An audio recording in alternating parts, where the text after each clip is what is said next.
I think exercise can be intensity or it can be distracting. People can be exercise addicts, though. In fact, exercise is a real common form of bulimia, binging and purging through exercise.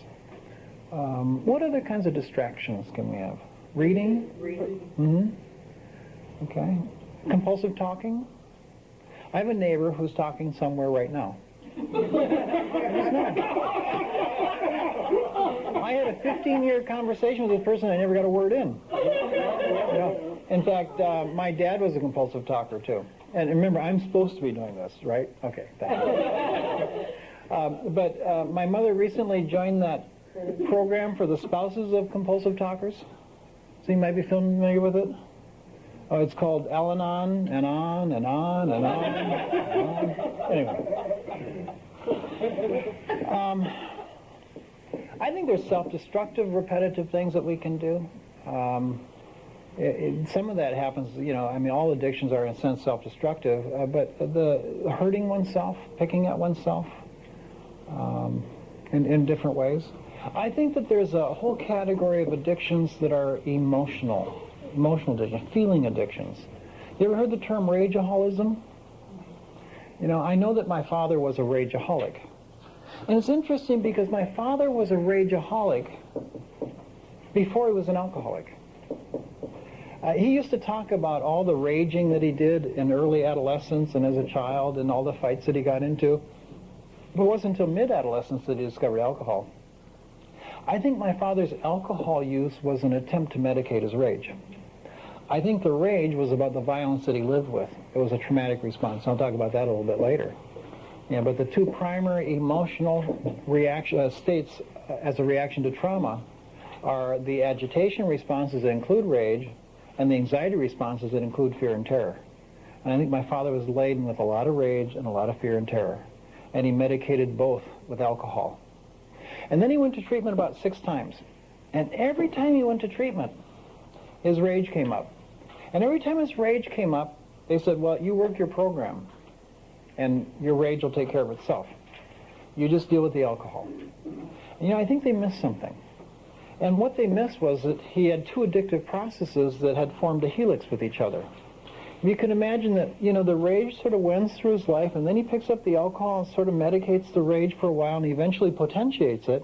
And then he takes away the alcohol, and the rage is still wending. But when there's been a double helix blended in your life, and you only remove one part of the helix, it tends to reform with the other part eventually. We call that relapse.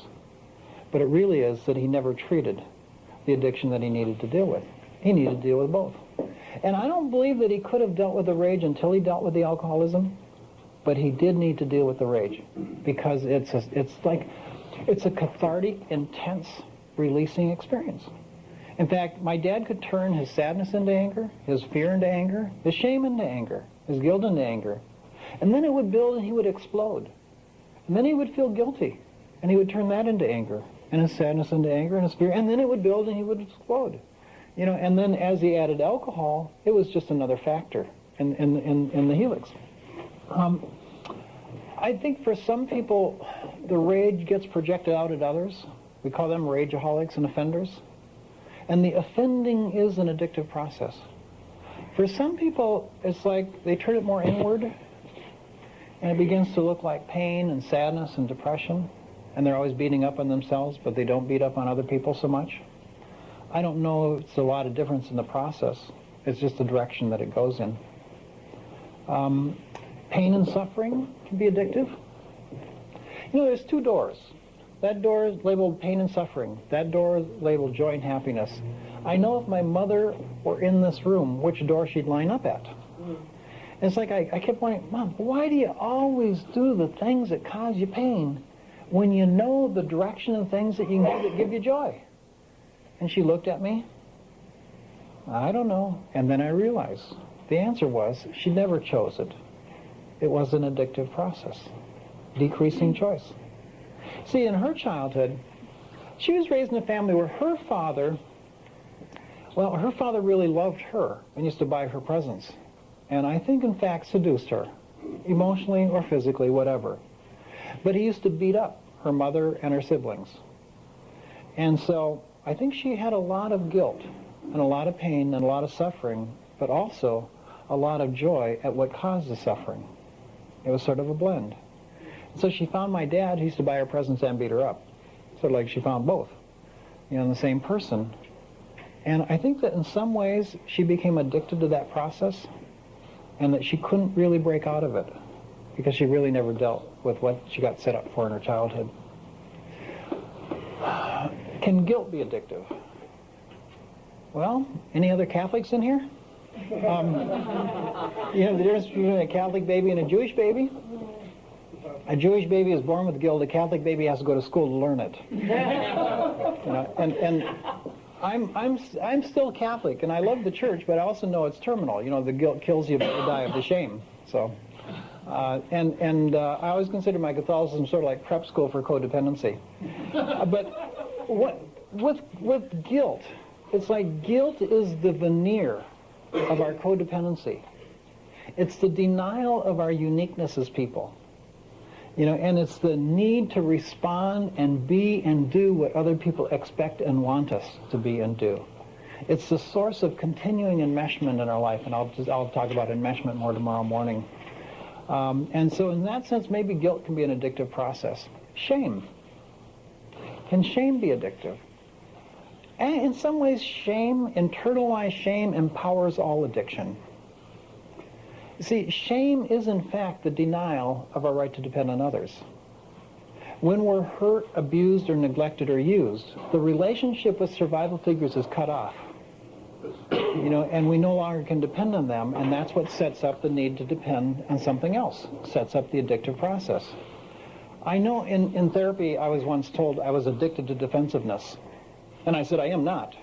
What are you going to say to prove it? But I know that what the therapist was saying was really about my shame, and it's tying with an addictive process.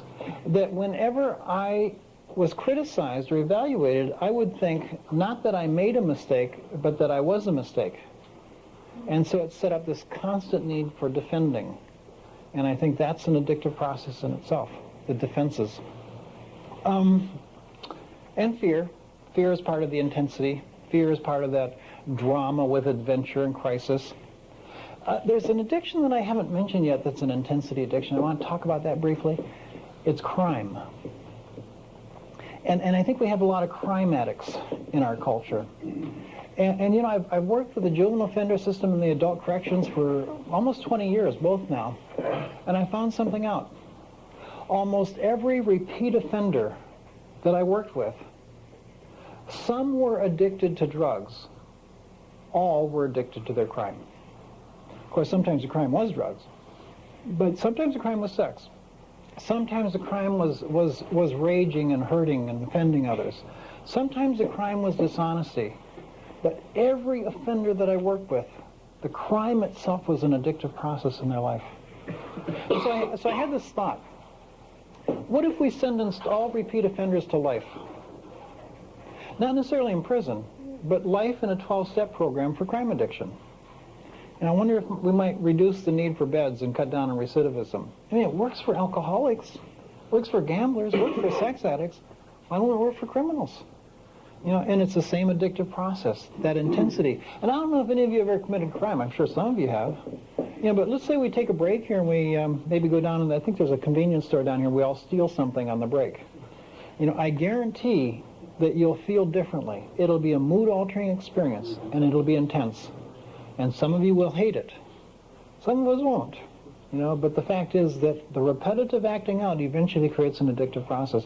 Also, most of it is intergenerational. It's really also intergenerationally modeled, usually covertly. And it's the covert stuff that gets modeled that's the hardest to make choices to not act out. If we can see it, we can decide against it. If we can't see it, we'll probably repeat it. It's like the therapy process. Take the covert and make it explicit so we can make choices. When it's explicit, people can choose. We may be more tended towards the model behavior, but we can still choose not to do it. When it's covert, it creates that compulsion. It kills the choice. It kills freedom, because freedom is the ability to choose. Yes? I'm having difficulty seeing how shame could be an addiction. I certainly not altering, but it's not euphoric. It's not. But remember that shame empowers addiction, empowers all addiction, and it can set up an addictive process to defensiveness. But in the sense that shame is an addiction, I'm not quite so sure either. But I do know that there is an intensity that goes with the crashes around our shame, that it does alter other feelings, that it is repetitive, and that it is life-destructive. So in that sense, it can fit an addiction model, too. It's almost like the control issues, too. Is control the addiction, or is it part of the addictive process in most addictions? And shame is there with it. Incidentally, I'll talk about this more tomorrow, too, but in some ways I think that shame gets over-focused on in our culture, in our recovery culture, that shame is about self-esteem. It's a felt sense of low self-esteem. But see, fear is about survival. So you tell me which is more important, liking yourself or surviving, and I'll tell you which one empowers more of our behaviors, and it's about fear more. Anyway, what else? Any other addictions that I haven't mentioned? Oh, I know one. I talked about shopping as an intensity addiction, sort of along with gambling. It's a very similar addiction to gambling, except it can destroy a family. Spending can destroy a family faster than gambling. It can destroy your life faster, because with gambling, you usually have some odds in your favor. With spending, it's all one way. And compulsive spenders, they usually have an area that they spend in, like, it might be clothing, shoes, the Tammy Faye or Imelda syndrome, I call it. It might be electronics or photography equipment or something, but people usually have an area that they spend. Some people just compulsively spend in general. But the spending is the high. The money has to be spent, and there's a high to that, and it's very intense. And usually people can start by bringing stuff back, but eventually you can't bring it back. You hide stuff, you give it away, but it's really hard to continue returning things. Shopping is different. Shopping is almost like the sex addict cruising without acting out, but the shopping part can be time consumptive. But it doesn't have to involve the spending, right? There's another one, hoarding, collecting, being a junk junkie, and that's definitely one of mine. I'm a junk junkie. I virtually junked myself out of one house, built another one, and started junking myself out of that one. I had a 4-car garage. I couldn't get a car in the garage. I had 3 motorcycles, and none of them ever ran. I had them for like years, and I used to go out and visit them and wear a helmet and talk to them, but... it's sort of, well, in retrospect, I think that's the best kind of motorcycle to have. But anyway, I didn't own those motorcycles. I didn't own that junk. That junk owned me. We are owned by what we own. And so some of us are hoarders and collectors and junk junkies, and that's an addictive process. But there's a fourth one in this genre that I want to talk about, and it's misering. Call it coupon clipping compulsion, or the inability to pay retail, or whatever you want to call it. But the miser is also in an addictive process.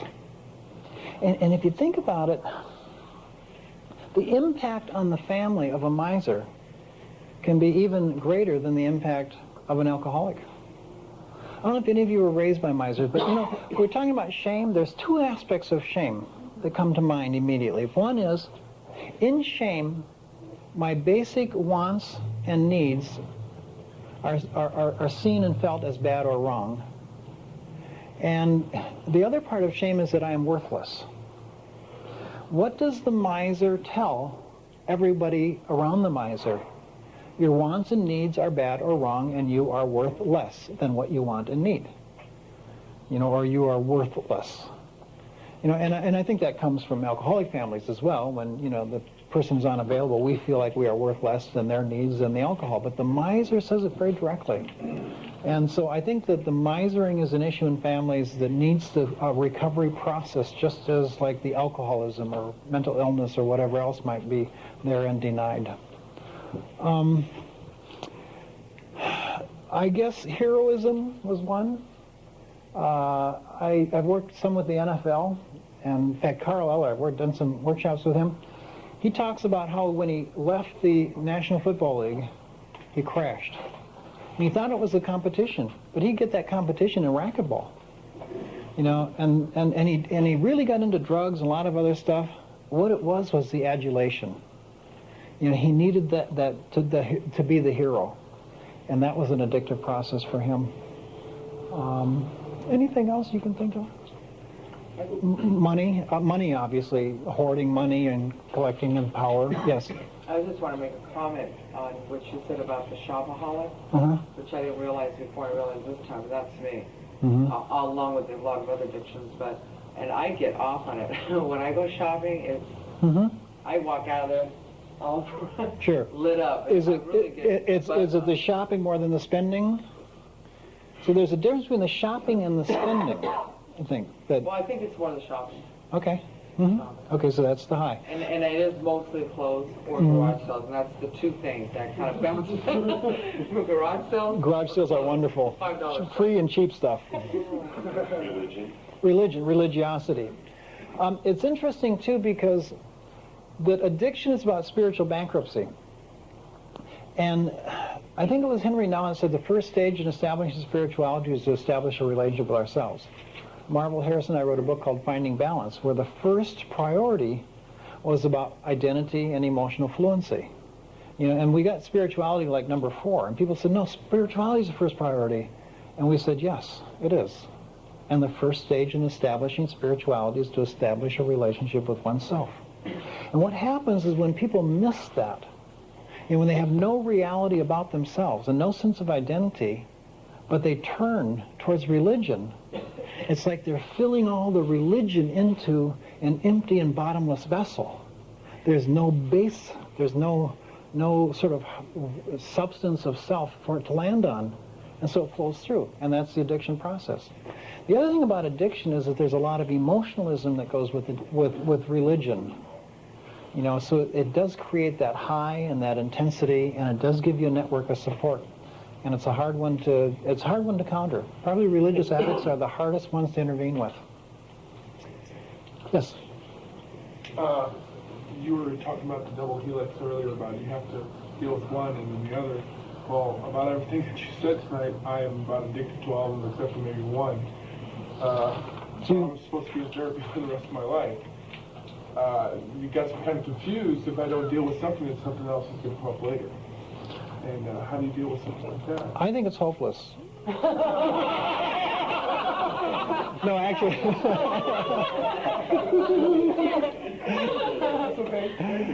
Yeah. And so the answer is that we deal with the addictions that we notice as best we can, but what we really deal with is our addictiveness and what our addictions are about. And that's the filling of self. Is people-pleasing an addiction? I think it's part of what we call codependency. Can people-pleasing become an addictive process? I think it could be in an extreme form. Sure, it could be really debilitating in our lives. Good point. Yes. How about overactivity? Yes, activity. Just the human doing rather than the human being, and we keep active so we don't have to face ourselves or feel ourselves. Don't feel the shame. Don't feel the fears. Just keep busy. Okay. Can we be recovery-aholics? Yes. Yeah, if you can become addicted to anything, obviously you can become addicted to recovery. And some people in their recovery are insatiable, obsessed, rigid, and defensive. And that sounds like an addict to me. So sure. Yes? Along that line, the group experience, the high from group experience? If it's life-destructive and mood-altering repetitive, yeah, I think that some people might hide in a group experience, they might hide in school experience, they might hide in a convent, they might hide in the military, and become so dependent on the system or the process or the setting that they're hiding in that their life doesn't have any balance, there's no reaching out, there's no risk, there's no real intimacy, it's all hiding. And that can be an addiction. In other words, what I'm saying is that addiction is like a process that we can apply. It's a concept that we can apply to endeavors and relationships and settings in our life. You know, when overdone, anything can be an addictive process, pretty much. Yes? Success. Success, yeah. And maybe failure as well. Okay, the flip side. Okay. Yeah, some of us, you know, that like the human doing who can never do enough. Is such thing as a good addiction? No, I don't think so. The question is there such a thing as a good addiction? I think that I'm being told no. There's a book called Positive Addictions, that we can do things that make us high, that are positive in our life, but then that would sort of counter the definition of addiction, that it's life-destructive. I think that we can have balance in our lives and have highs in our life and have wonder in our life, but I don't think those are addictive processes unless we do them to the extreme that they're affecting other aspects of our life. Exercise is wonderful. I think we should exercise every day. I think it's, and in some ways we do, but it's just how much. And if we're not doing enough, then we're probably on the downside. If we're doing too much, we can hurt ourselves as well. And that exercise and the feelings that come from exercise can be an addictive high. Okay, well, let's take one more break, then we'll come back and we'll talk about what I think is the freeway to addiction. We'll talk about trauma.